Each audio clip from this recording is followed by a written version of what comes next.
can you leverage content to grow or build a business is kind of the question that everybody's asking at the start of every year. And it's a question I've seen a lot of brands, a lot of individual creators ask at the beginning of this year as well. So some things never change. Another question is, how can you maintain or sustain a content strategy in a way that it doesn't suck up all of your time or all your money?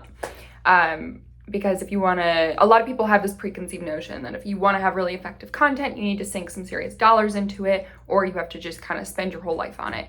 And even as someone who posts on TikTok and YouTube and sometimes Instagram Reels, I do feel the pinch of how much time one small piece of content can take. So we're going to dive into all of that today, and I'm going to talk about it while I'm getting ready because I'm feeling the pinch of time as we enter Q1. I'm filming this on the 3rd, and I have a bunch of meetings this afternoon. All my clients kind of started to log on yesterday and send some emails, and then today, a lot of people want to touch base before the weekend. I think so they just enter, next week when everybody hits the ground running, feeling a little bit more grounded in what's going on. So I have to get ready because it is 11:11 and my first call starts at 11:45 and I would like to eat something before. So we're gonna get ready while we chat. And I just got back from the gym, so if I have pit stains, I'm very sorry. Okay, so first things first, why content marketing?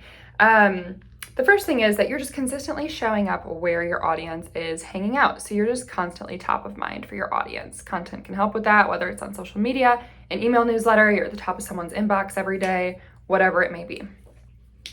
You can also attract more qualified watchers. So a big thing in marketing is MQLs versus SQLs. So an MQL is a marketing qualified lead and an SQL is a sales qualified lead.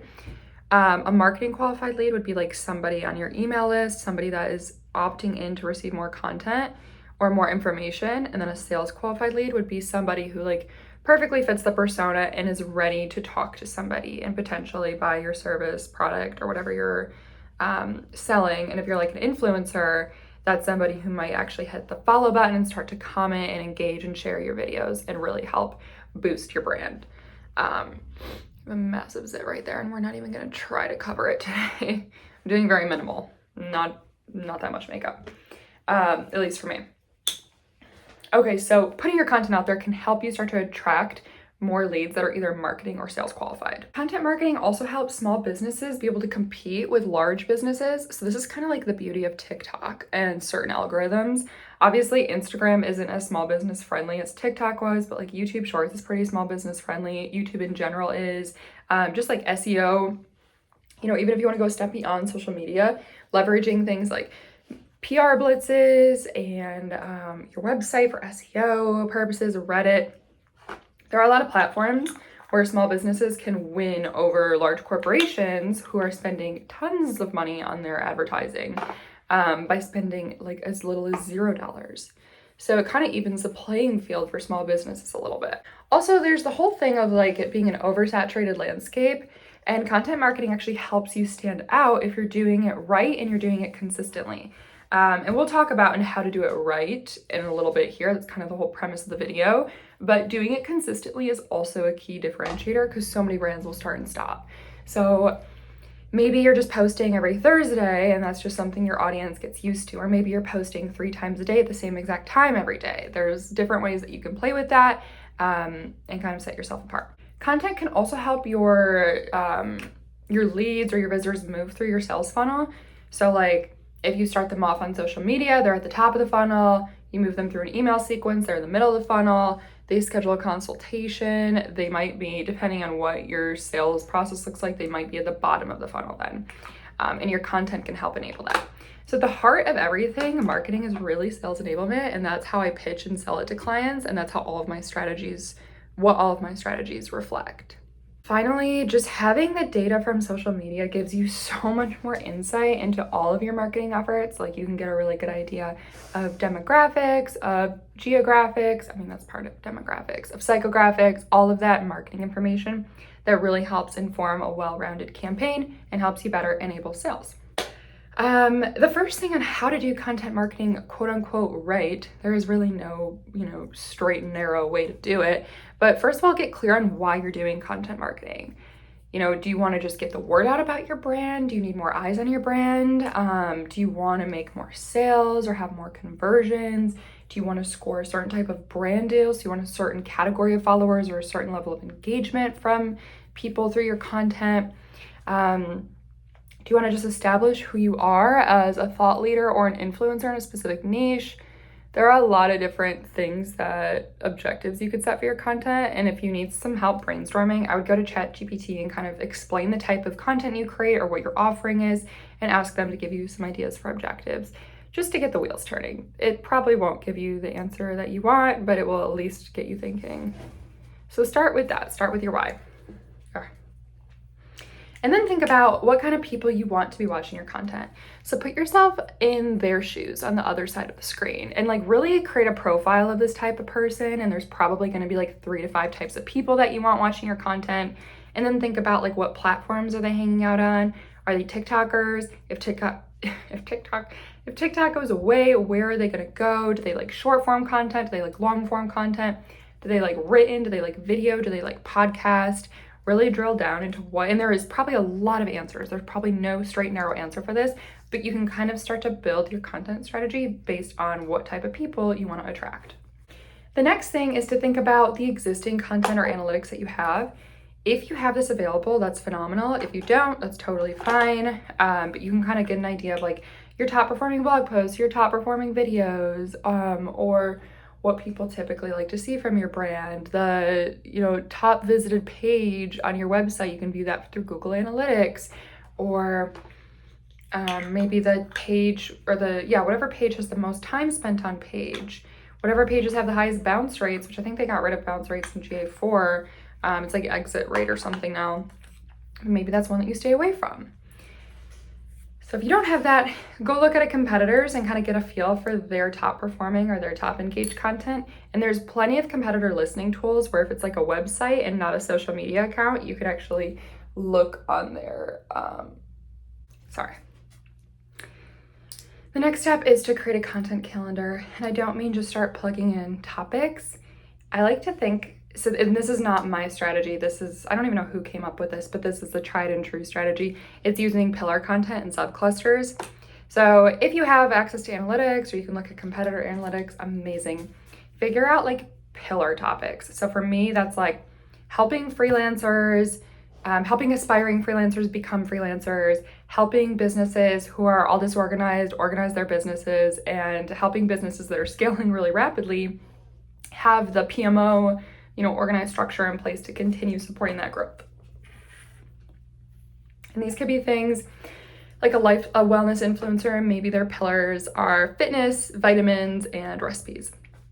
And then under each of those, you create subclusters. So if you were that wellness person and you were doing fitness, vitamins, and recipes, maybe the recipes you have like a subcluster for 30-minute recipes, a subcluster for 60-minute recipes. You get the gist. Hold up. So once you kind of have your list of pillars and subclusters, think about the frequency. Look at your competitors and see how frequently they're posting, and think about your target audience and how often they would want to see content from you. And also think about, from a bandwidth perspective, how much you can take on. That is also a part of the equation. And then once you have this, start plugging it into your calendar. You can Google like best times for this industry to post on this channel and start there for like post dates and times, and then use your analytics moving forward to keep tweaking that strategy. And we'll get into that a little bit more. Some things to think about when you're creating your content calendar is to incorporate, interactive content if you can. So things like quizzes, polls, live streams, ways that your audience can be very actively engaged with you and your brand. Also focus on, boyfriend's calling me. Also focus on authenticity. So people really like story times for this reason. And maybe a story time doesn't fit your business, but maybe you could do like behind the scenes content. I do a lot of that with my day in the lives, and not all of them perform well, but some of them perform really, really well. Or I just like if people ask a question on TikTok, I'll just make a TikTok directly responding to the question. Sorry, I had a really odd interaction with a stranger in my parking lot, and I texted my boyfriend about it, and then I went to the gym, and I was like texting at the gym, and then I just didn't look at my texts again. I was listening to a podcast, and I was thinking about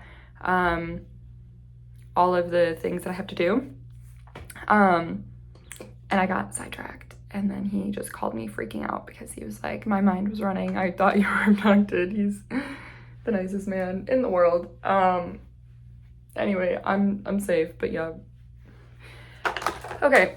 Other things for saving time, so this doesn't just consume your life, use AI to generate some of your captions. Like, I have AI generate a lot of my YouTube descriptions, and I ask it to like SEO optimize. And this, you might not be able to get away with this forever, but for as long as you can at least. Wow, this brush is bad.